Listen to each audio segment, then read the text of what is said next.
Hello, everybody! Hello! And welcome back to another exciting episode of my Zelda podcast, the Kokiri Chronicles! Last time, I got to sit down here with two of my best friends, Sora and Bahamut. So three of us got to sit down to discuss about the Hero of the Wild from Breath of the Wild and Tears of the Kingdom. We got to talk about one of Zelda's most interesting incarnations. Honestly, what I like to call him back in the day, like in around 2017 when the Switch came out, I pretty much called him like the new kid on the block, Link. And he was basically almost everywhere in comparison to any other Link right throughout the series. Like he was in Breath of the Wild, he was in Age of Calamity, Tears of the Kingdom, he's referenced in Age of Imprisonment, spoiler alert for that.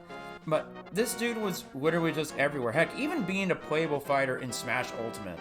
So, honestly, he's one of the most interesting incarnations of Link. So if you guys have not checked that out, be sure to go in and check out that latest episode. And if you guys are new to the channel, if you love all things Legend of Zelda, please don't forget to follow me by liking, sharing, subscribing, all that good jazz. It really helps me out. So, because today is going to be a pretty good episode. Today, we are going to be talking about The Legend of Zelda, A Link to the Past. And what makes a beautiful 2D Zelda game on the Super Nintendo so great. Why is it so great? Why is it so fantastic? Why do a lot of people really love and associate with this game? So that is what we are going to be talking about today. So let's get right into it. So looking at a game that came out pretty much about 35 years ago in Japan, because the game came out in 1991 in Japan, and then it would be 34 years old for us here in the West in North America. So this has pretty much been around for about 35 years. That's a really long time, and honestly, I can say that A Link to the Past is my personal favorite 2D Zelda game. I really do love it. I really love the 16-bit graphics, the art style, like everything about the game is just so gorgeous. It's one of the best Super Nintendo games I've ever played. For me, I've definitely played a lot of Super Nintendo games in my life. Games like Super Mario World, Yoshi's Island, the Donkey Kong Country Trilogy games, Super Metroid. I almost said Metroid Prime. But yeah, I can go on and on and on and on forever with these lists of games. But you know, like I definitely have played A Link to the Past, and if there was one 2D Zelda game I definitely wanted to come back to, it's honestly A Link to the Past. So, what definitely makes this game so great? Well, let's talk about it. So, pretty much back in the day, back in 1986, when the first Zelda game on the NES came out, like it was a Hyrule Majesty. It was revolutionary at the time. This was the first introduction to what we know as The Legend of Zelda. Like it had a really interesting story, such as learning about, Ganon takes over Hyrule, and like he pretty much has the Triforce of Power. He kidnaps Princess Zelda. The Triforce of Wisdom is split into 8 pieces, and then literally there's a boy in green who comes out of nowhere, and his name is Link. So it had a pretty interesting story to kick off the series of what we know about The Legend of Zelda.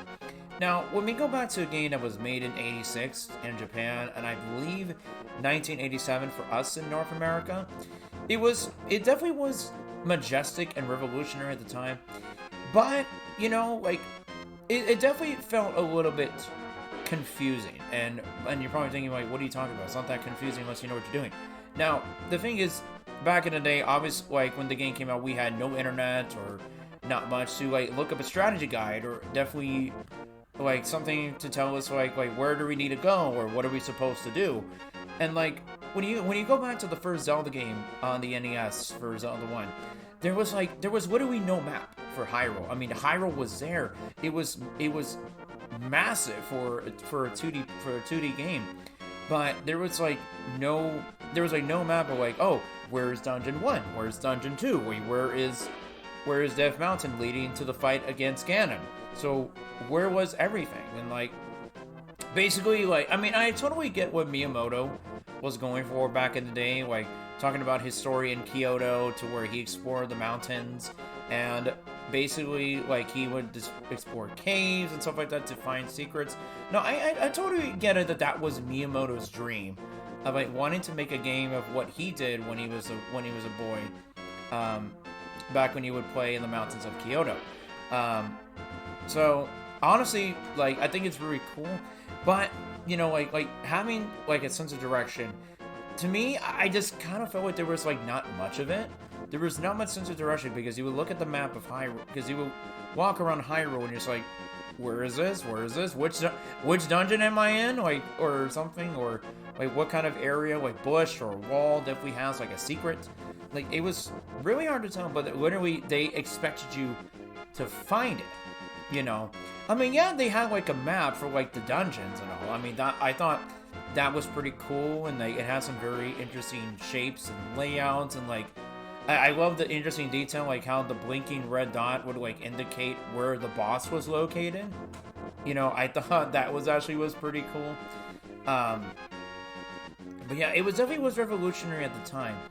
And then when we had Zelda 2: The Adventure of Link come out, this game definitely didn't have a map of Hyrule as well. I mean, yeah, we got to explore more of it, like in Zelda 1, but pretty much the start of the game was, oh, you start in North Castle, and then you're off.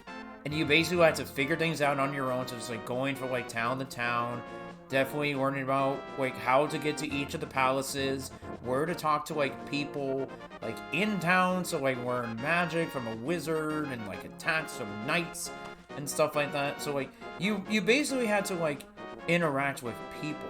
I mean, yeah, I mean, in Zelda 1 you got to interact with people, like it's like, well, just a tiny bit. Well, you got to interact with the old man who gives you the sword. Like, there would be like people who would like sell items, or like the moblins or enemies who would just say, oh, it's a secret to everybody. But the game sometimes in a way gave you hints. Like, I know like the palaces didn't have any maps. It's like you just had to like figure it out and like know like oh, how to get to the end, how to reach the boss, and then place the gem inside the crystal and all of that.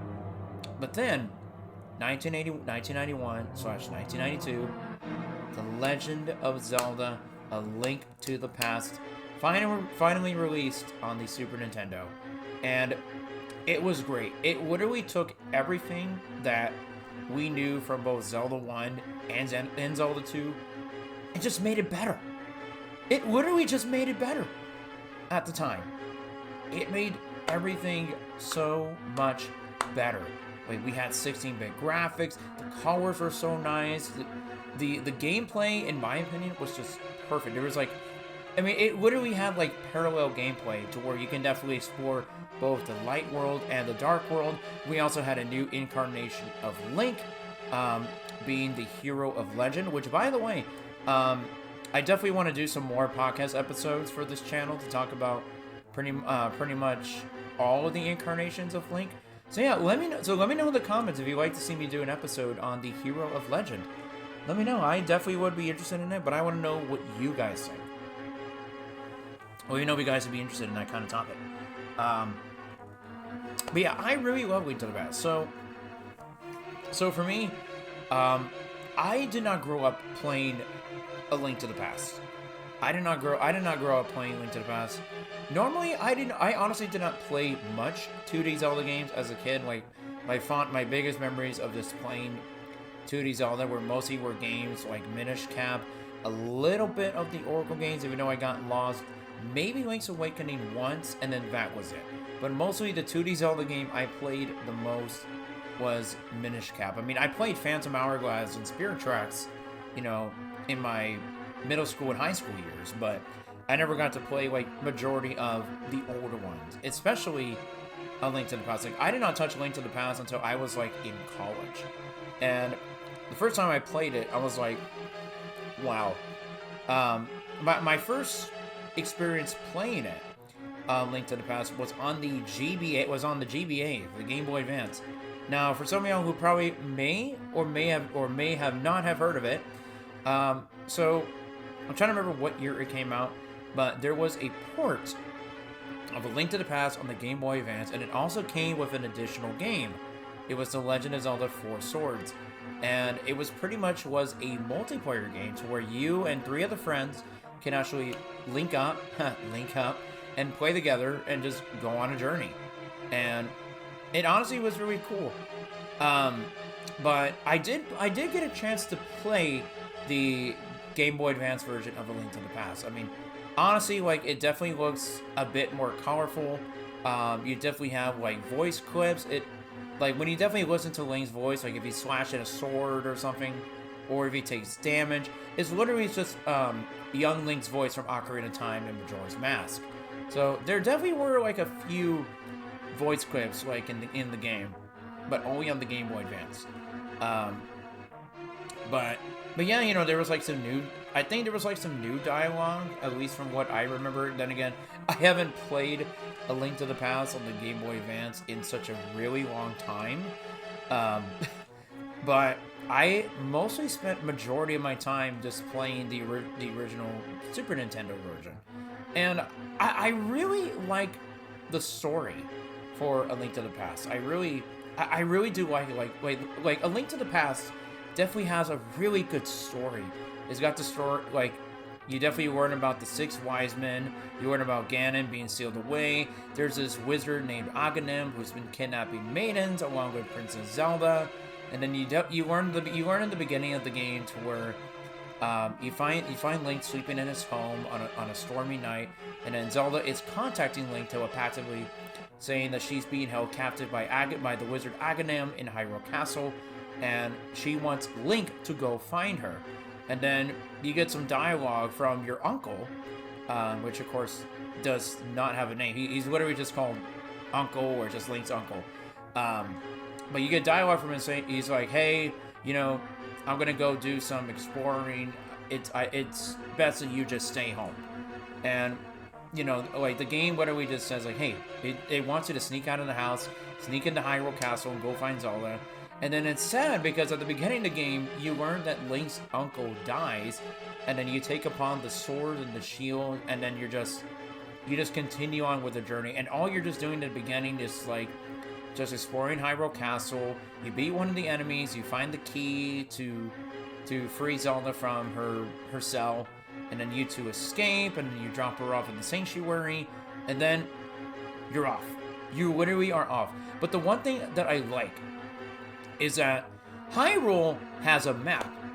There's like a button you can press. I want to say it's R. I think it's like R or X. I think it's one of them. It definitely is one of the buttons.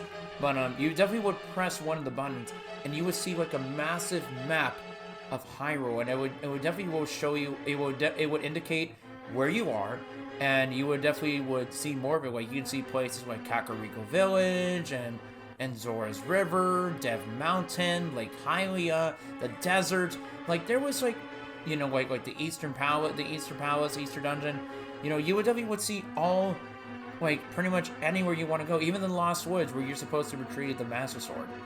And the game just does a good job at like, giving you a sense of direction and, like, hints on where you want to go. Like sometime after you drop off Zelda in the Sanctuary, you can immediately go find Kakariko Village and start trying to talk to people, thinking about, like, hey, maybe this is where you want to go. And, like, you associate with a guy named Sahas Rala who tells you, like, it's like, hey, you need to go to the Eastern Palace, you know, to go do this and go collect the pendants, the pendants of wisdom, courage, and power.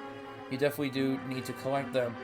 And I like how this game is, like, apparently you're being painted as a villain, like, in Kakariko Village. Like, as soon as you interact with one of the signs, it's like a wanted poster for, like, Link's arrest, and you have, like, the guards just, like, coming after you and trying to kill you. And, like, heck, even if you talk to some of the townspeople, it would say, like, help, this is the boy that kidnapped our princess, and, like, the guards would start coming out.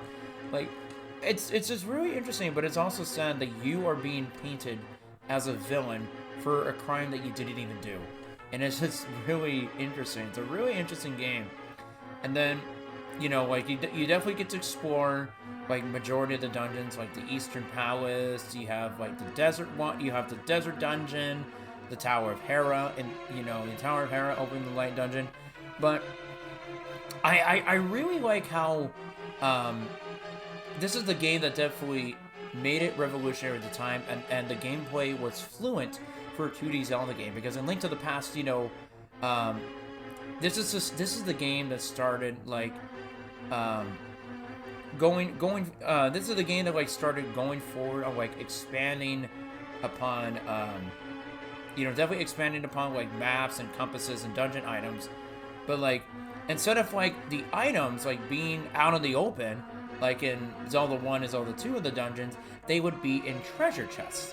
And now you would have to like do a certain task, like solve a puzzle or defeat an enemy or a mini boss, to where you would unlock small keys in order to access the treasure chest to find the necessary item, like the map or the compass, to definitely know where you need to go, knowing like which dungeon item you need in order to progress. And I will say that in most of these dungeons, like Link, like in Link to the Past, Link definitely had a great arsenal of items. Like he had a great majority of weapons that he can definitely use. Like obviously you got weapons like bombs, you had arrows, you have like I think you have like 2 different canes. There's like the magic cape, I think it's called that, or like the vanish cape. Well, you know what I mean. It's like when you use it, you use magic to like turn invisible. This was the start of empty bottles, or in this case it was called magic bottles. Let's see, you also had the magic hammer, you had power gloves, you had a hook shot, and you had a mirror shield that you can get later on. You can also do upgrades on your sword and your shield, and like all these necessary kind of items that you can use. Like Link had some pretty cool items of his inventory. It was just great. And like the game gets more interesting like the moment after you collect all 3 pendants, and then you're off to the Lost Woods. You pull out the Master Sword, and it's just pretty cool. Like honestly, yes, this is another thing that makes Link to the Past so great. It was the game that first introduced the Master Sword. The Master Sword was first introduced in this game. Zelda 1 and Zelda 2 did not have it. Obviously, like in Zelda 1, we had 3 different types of sword. We had like the wooden sword, the white sword, and then you had the magic sword. And then I think Link's sword in Zelda 2, I think it was also called the magic sword. But in this game, you can literally upgrade the Master Sword. Like you can make it like you can turn like the blade into a different color. You can make it like a dark red orange color, and then you can make it gold, or what I like to call the butter sword. I'm sure there's like a lot of us who call it the butter sword. Let me know in the comments if you called the golden Master Sword the butter sword. I need to know. I need to know about this. Hashtag butter sword. Where are my butter sword homies out there? But anyway, yeah, I really do like it, because when you fight Aghanim after you get to the Master Sword, it's like, yeah, like all's well that ends well, right? But honestly, it didn't seem like that was the case, since we got to see Zelda like vanish right in front of us because of Aghanim. So it didn't seem like it was the end, because like, I mean, I'm sure most of us back then thought like, oh, like the moment we defeat Aghanim, like Zelda's gonna come back, right? Wrong. So the moment after we have our first fight against Aghanim, we are immediately teleported to the Dark World, aka Ganon's world. And we first start off by standing on top of the Pyramid of Power. And you learn from Sazerawa about the Dark World, and I just love the music that goes with it. Like honestly, it's one of the most iconic songs in The Legend of Zelda. Like I think it's been in quite a few number of games. Like it got remixed in Link Between Worlds, in a land that's called Lorule. It's definitely been in Smash Brothers, but I just love the song. Like dun dun dun dun dun dun dun dun dun dun dun dun dun dun dun dun.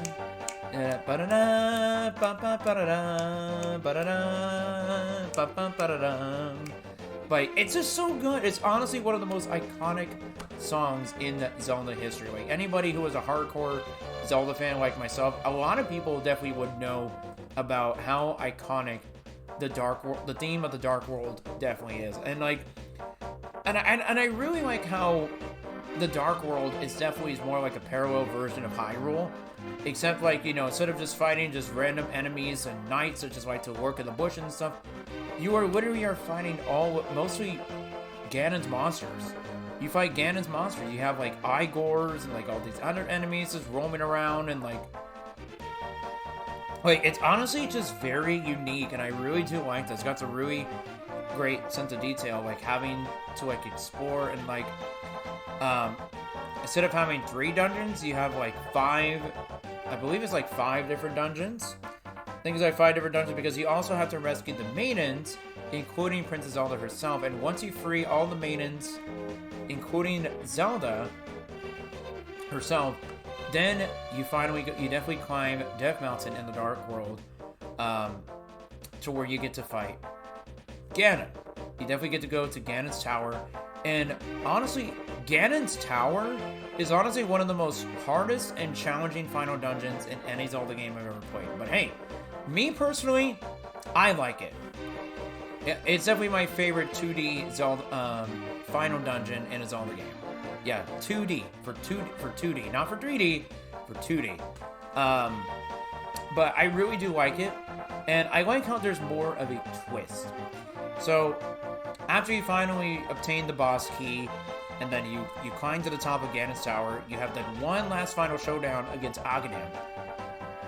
Excuse me. Later on, you discover that Ganon was literally Aghanim the entire time. So you see like a spirit of Ganon, and then he turns into this bat, and then Link is in hot pursuit of him to where Ganon like makes a hole like on the top of the Pyramid of Power, the first place that we were when we first arrived to the Dark World. And then as soon as you jump into the hole, the battle begins. The final battle against the Dark Lord, the King of Darkness, Ganon himself. And once Ganon is defeated, peace has been restored to Hyrule, and like everything is great.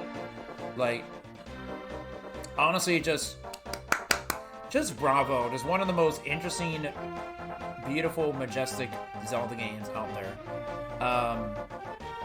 It's just so great.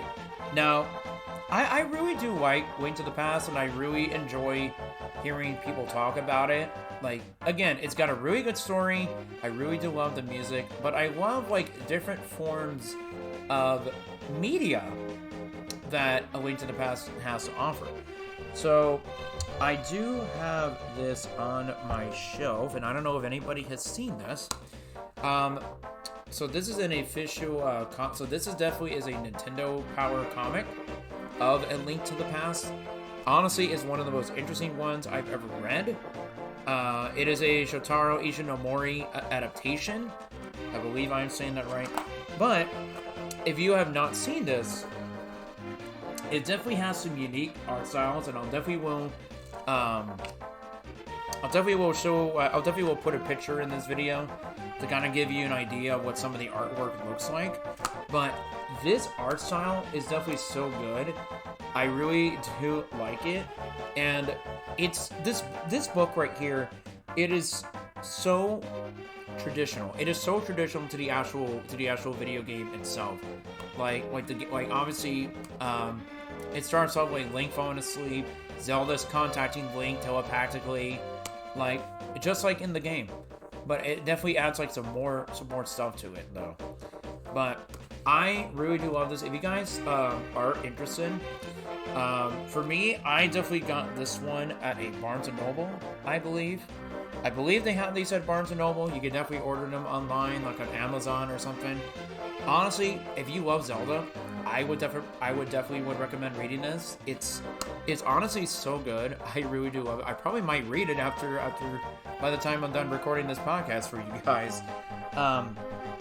Yeah, I would definitely recommend reading it. It's honestly is a really good adaptation. A good adaptation of A Link to the Past. Of course, I'm not going to forget about the manga. Yeah, there is a manga. There is a manga for A Link to the Past. Now, of course, obviously in comparison, to do like a compare and contrast to both the game and the manga, like obviously the manga is just an original story Just like pretty much all the other Zelda mangas, like they're all original stories, even though they have some elements that were present in the games. But it's really got a good original story. Like one part in particular to where like Link's dream is to grow his own orchard, which I think is really interesting. But it's a really good story. Of course, I'm not going to spoil much more of it. I mean, I kind of did just a little bit, but honestly, I would definitely give it a read. You can definitely find it like at Barnes and Noble or just order it online. You can definitely do one or the other, but it's a really good original story on A Link to the Past. But honestly, if I had to pick one, like which adaptation of comics that I definitely do like for A Link to the Past, I would say this one, because this one is it's true to its original gaming counterpart. But don't get me wrong, the manga definitely is pretty good, but I honestly just prefer this book right here in my hand. I mostly prefer that because it's just mostly original. And not to mention, I honestly do happen to own a cartridge of the game. Let me go grab that super quick. Okay. So I do know that every single copy of A Link to the Past is different. It definitely is different, but this is definitely the version of A Link to the Past that I own. It definitely is different. I'm sure a lot of you guys will definitely own a physical copy of A Link to the Past. Your cartridges probably may be different. Yeah, let me know which one you got. Yeah, this is the one that I got. Like, see, it's got the little golden ribbon, like where my finger is above it. Yeah, it's got that one. But yeah, this is definitely the one that I own. Like, honestly, I would love to play this on original hardware. Dude, that'd be so cool. Yeah, like, because I'll be honest, though, like, I got to play, excuse me, I got to play most of A Link to the Past in my college years, back on the Wii U Virtual Console. Now, for me, I didn't think that it was possible that at some point I'd be able to experience the Super Nintendo version of A Link to the Past, but when I finally did, I was like, wow, like, this is great. Now, honestly, I want to pay homage to this book real quick. Now, I definitely do know this is definitely one of the first books out here, the Hyrule Historia, and I really like how it's definitely is like a green book. But hear me out about this book, you guys. Hear me out. So, in my opinion, this, I like how this book definitely is green because, you know, Link definitely wears a lot of green.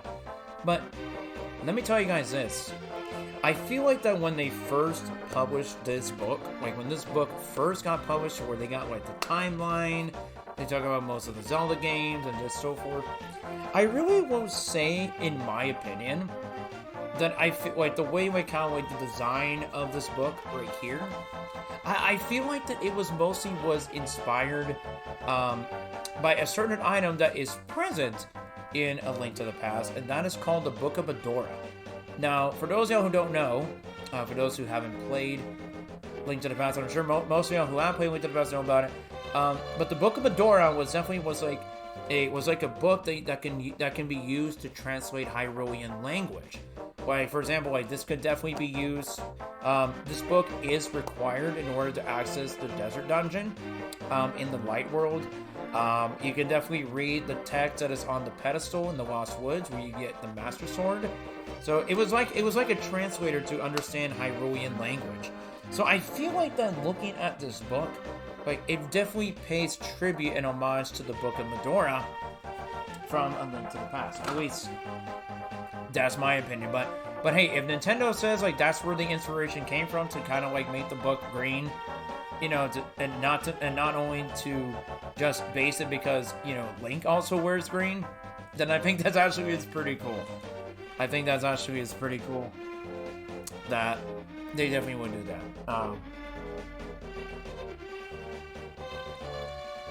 But honestly, you know, but here's one thing that we need to keep in mind, ladies and gentlemen.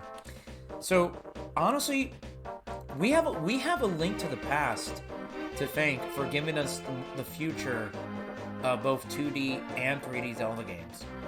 Because, again, A Link to the Past really expanded upon what we knew about Zelda 1 and Zelda 2 on the NES. And then A Link to the Past just comes out of nowhere and says, hey, I'm going to go ahead and expand about that. Yeah, you got your compasses, you got your maps and your dungeons and stuff like that. We have a map of Hyrule. But you know what? I'm going to expand upon that. I'm going to take dungeon items and small keys, and I'm just going to put them in chests. So that way, as soon as you solve a puzzle or face an enemy, just open the chest and make sure you got a key to open it. And I honestly think that's really cool. I think that's cool that they actually did that. And it's just been like tradition at the time. Like whenever you play a Zelda game, like when there's 2D or 3D, like the moment you enter a dungeon, like when you solve a puzzle or defeat a mini boss or an enemy, or something like there's more than likely chances that you will find items in treasure chests. Like it can be like rupees or items or small keys or the dungeon item that you need or something like that.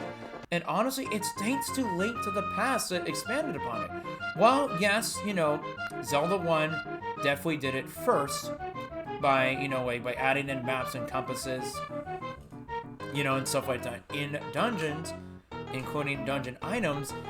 When you do think about it, A Link to the Past started it first by putting those items in treasure chests. And that's where we got to experience that kind of way, like in future 2D and 3D Zelda games. And take Ocarina of Time, for example. Like, what... Excuse me, I've been talking a lot.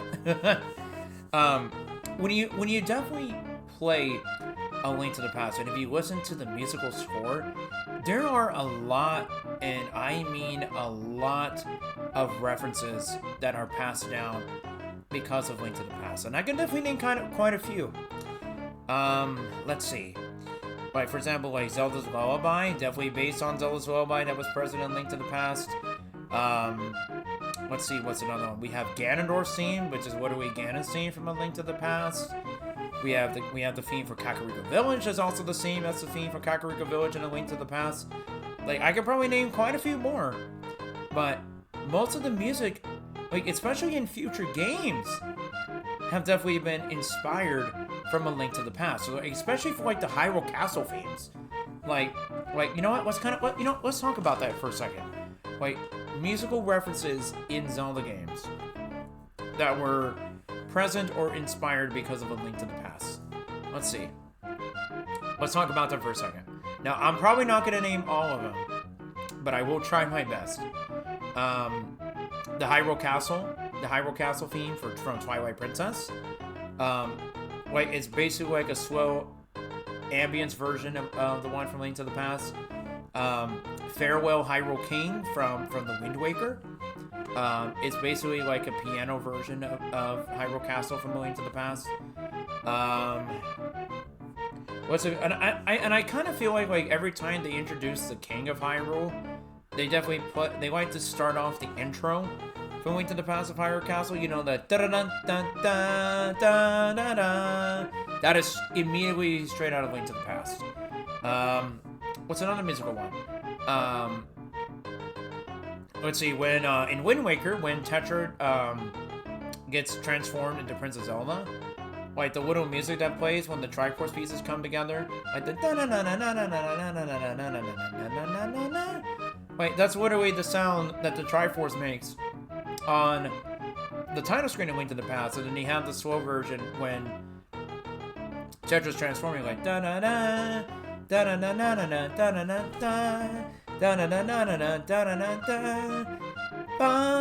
da da. Wait, that's just the title theme from A Link to the Past. So, my point being is that, like, honestly, we do have a Link to the Past. We do have a Link to the Past to thank for all of this.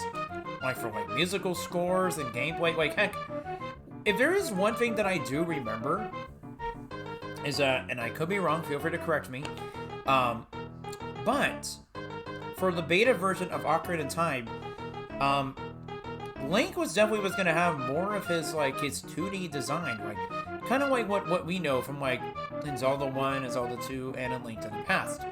And it was definitely going to be a lot different before we got to the Hero of Time. So, honestly, I think it's really cool, which, of course, definitely took a lot of inspiration from Link to the Past.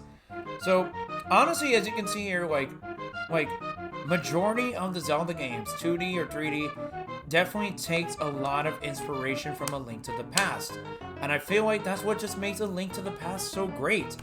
For example, take A Link Between Worlds. Honestly, A Link Between Worlds on the 3DS, that game was just, to me, A Link Between Worlds was just a love letter for fans who loved A Link to the Past. And honestly, when you play the game, it's literally A Link to the Past written all over. It's basically what it is. You have the same map layout, the same location of Kakariko Village, and the palaces and stuff like that. But honestly, it's it's literally like a love letter to Link to the Past. Now, of course, I really do love I really do love A Link Between Worlds, but A Link to the Past definitely is just a great game. Now, I definitely have heard some people who have said that A Link to the Past is considered not their favorite 2D Zelda game, and you know what? That's okay. Everybody is entitled to their own opinions, and that is cool. Man, I definitely have been talking a lot. But honestly, A Link to the Past, I can definitely understand where some people come from. It can be a little bit challenging. Most of the time, it definitely, nowadays, it mostly requires, a guidebook to kind of, tell you, oh, what do you need to do next? Where do you need to go? What are you supposed to do? How do you solve this, this puzzle in the Dark World Palace, in one of the Dark World dungeons, or in the Light World, in the Tower of Hera, for example. Or how do you defeat one of the bosses? Now, I will say, though, A Link to the Past really had some really cool designs in terms of bosses. You have, the boss from Turtle Rock, you have, a Helmassar, a turtle boss. There was that ghost in Thieves Town, which honestly, of course, Thieves Town definitely my favorite dungeon in A Link to the Past. You had that eyeball, that jellyfish. There was a lot of, definitely a lot of interesting design choices for the bosses in A Link to the Past. But hey, we don't talk about Moldorm. That boss can literally fuck off for all I care. We don't talk about Cheeseburger Boss. I mean, that's literally what it is. It's just a massive. It's literally like a massive cheeseburger, but with googly eyes. It's just literally what it is. But anyway, I feel like that. Again, Link to the Past just takes so much inspiration. A lot of, it's an inspiring game. Future 2D and 3D Zelda games are mostly inspired by Link to the Past in terms of gameplay, musical scores. There's a lot of references that just say, hey, that's from Link to the Past. Or, oh, I remember this from A Link to the Past. Oh, yeah, I remember something that was similar to this in A Link to the Past. Honestly, again, guys, we do have A Link to the Past to thank because of all of this. Honestly, it's just terrific. It's just what makes this Super Nintendo game so unique, so beautiful. Honestly, it's literally a game of art that touches the soul, in my opinion. It really does. It definitely is indeed a work of art, and I really do love A Link to the Past. A Link to the Past is a really great game, and I do like it. And now, what I definitely do want to do, what I want to do at this time, to actually close out this episode, to close it out, we're going to talk about this real quick. What definitely makes A Link to the Past so great? What definitely makes it so great? Well, to me, it was like the first Zelda game, or just 2D Zelda game, that just expanded upon everything that we loved about Zelda. Like, heck, it even gave us a cool incarnation of Link, like the hero legend. Like, honestly, I want to pull out this fun fact real quick, before I continue to answer the question. So, have many of you guys ever wondered why Link actually has pink hair? So, here's an interesting fact. So the reason why Link has pink hair in this game, because in the official artwork, Link definitely has brown hair, but his gaming sprite, he has pink hair. And the only reason why that he has pink hair is because that since for a game that was 16-bit, definitely had so many colors, and by giving Link brown hair, he would be blending in with like the trees and like the walls, and it would be difficult to find him. So in order to like navigate on where you want Link to go, they just say, you know what, fuck it, we're just gonna give Link pink hair. But no, it is not canon that Link has pink hair. That's just a design choice by Nintendo, because there were just so many colors in there. But yeah, going back to my question, to close this out, what makes Link to the Past so great? It just expanded upon everything. And not to mention, this was also the game that started one of the 3 timelines, the Fallen timeline. Like, this is the game that started where the hero Time dies and falls into battle against Ganondorf. And so the sages definitely had to seal him away. They locked him up. They locked him up and sealed him inside the Sacred Realm. And then we learned that by being here, you know, Ganondorf turns into that pig-like monster we know as Ganon. And just by being in the Sacred Realm for too long, he immediately poisons the land, and thus turning it into the Dark World that we know. So when you do think about it, A Link to the Past, like other Zelda games, it definitely has some pretty good lore. It's got some good lore, like starting all the way with A Link to the Past at the top, and then just ending it with Zelda 2, The Adventure of Link at the very bottom. I mean, now we could say that we do have Echoes of Wisdom in the timeline, but this is the game that started the Fallen timeline. The timeline first, including like the story on the imprisoning war. But to me, in my opinion, The Legend of Zelda, A Link to the Past, is honestly one of the most beautiful video games, most beautiful 2D Zelda game I ever played. Like, when this game came out in 1991 in Japan, 1992 in North America, again, this game inspired everything that we knew and loved about Zelda. And this was what makes Zelda, Zelda. Like, being able to, like, explore a majestic land of Hyrule, going to different dungeons to tackle by solving puzzles and defeating enemies and finding secrets in treasure chests. And this game did an excellent job at doing that. And it got everything right on the first try. And then Nintendo decided, hey, you know what? Let's go ahead and expand upon that for other future titles. They did it for games like Link's Awakening, Ocarina of Time, Majora's Mask, Wind Waker, Twilight Princess, Spirit Tracks, The Minish Cap, Skyward Sword, Link Between Worlds, Breath of the Wild. Like, it really expanded upon it, in other games. And this game did such a great job. Like, honestly, guys, the more Zelda games that we get in the future, whether it be a 2D or a 3D Zelda game, heck, even a remake, you guys need to know this.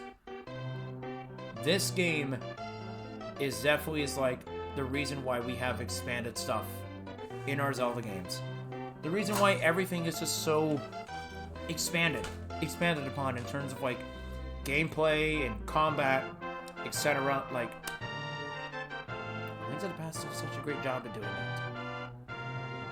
The Link to the Past is just so unique and so wonderful. And I think that anybody who is watching this podcast episode right now, I think you guys definitely do need to give this a try. Now, if you are a first timer, like if you are definitely new to Zelda, and you definitely want to give Link to the Past a try, my advice is I would recommend getting a guide. Like, you can definitely go to Zelda Dungeon. By the way, big shout out to you guys, by the way. You guys are awesome. I would recommend using an online guide, like Zelda Dungeon or something like that. But as for starters on what console to play it on, to me, it doesn't really matter. You can play it on any console you want. Like, hey, you want to go old school? Hey, play it on the Super Nintendo. You can play it on like the Super Nintendo Classic Mini. I believe it was also accessible on the Wii. It's on the Virtual Console on Wii U. I believe it's on 3DS, and it's also on the Switch. It's on the Switch. It definitely is on the Switch. But you know what else is on the Switch? The Game Boy Advance version of A Link to the Past. Heck, if you want to play the Game Boy Advance version, go for it. But hey, you guys have access to both versions of A Link to the Past. You have the Super Nintendo version and the Game Boy Advance version on Nintendo Switch or Nintendo Switch 2. So anything, I would recommend giving it a try if you love Zelda or if you're just getting into the series. My advice, play it on any console that you feel comfortable with and definitely give it a go. But if you're a first timer, get a guidebook because it definitely will help you, because there has been some instances where some people would get lost without a guide, and it was like, oh, I got lost, I don't know where to go or what I need to do. Honestly, just get a guidebook. But A Link to the Past, it's just such a great game. It is so great because it just expanded upon everything that we love about Zelda. And they've been doing this for about over 40 years. They've been going at it for a long time, for 40 years. And by the time of this recording, I'm sure we're probably going to already have a new 2D or 3D Zelda game that's probably going to have some references that are tied in because of A Link to the Past. Maybe something in terms of gameplay or a musical score, like I said earlier. But whatever the reason is, keep in mind, we have this game to thank for everything. We have this game to thank for the future of Zelda. This game is the reason we need to thank. Well, Zelda 1 too, but A Link to the Past expanded upon that. And that is why I believe on what makes The Legend of Zelda and Link to the Past so great. So I want to say thank you guys so much for watching. I hope you guys enjoyed this episode of my Zelda podcast, the Kokiri Chronicles, where I do this kind of stuff and talk about all things Zelda on every third day in the month. So, ladies and gentlemen, let us meet back on May 3rd as on that topic, as for the next topic we're going to be doing. Okay, so in my Discord server, I actually posted a poll to where I wanted to talk about lore of dungeons in the Zelda games, which, by the way, I was inspired to do this by two pretty cool Zelda YouTubers, by Bandit Games and Zeltic. By the way, big shout out to them. Definitely go check out their work. And of course, for Bandit and Zeltic, if you guys are watching, hi, nice to meet y'all. Love yourself. You guys are awesome. Definitely love y'all's work. Keep it up, you guys.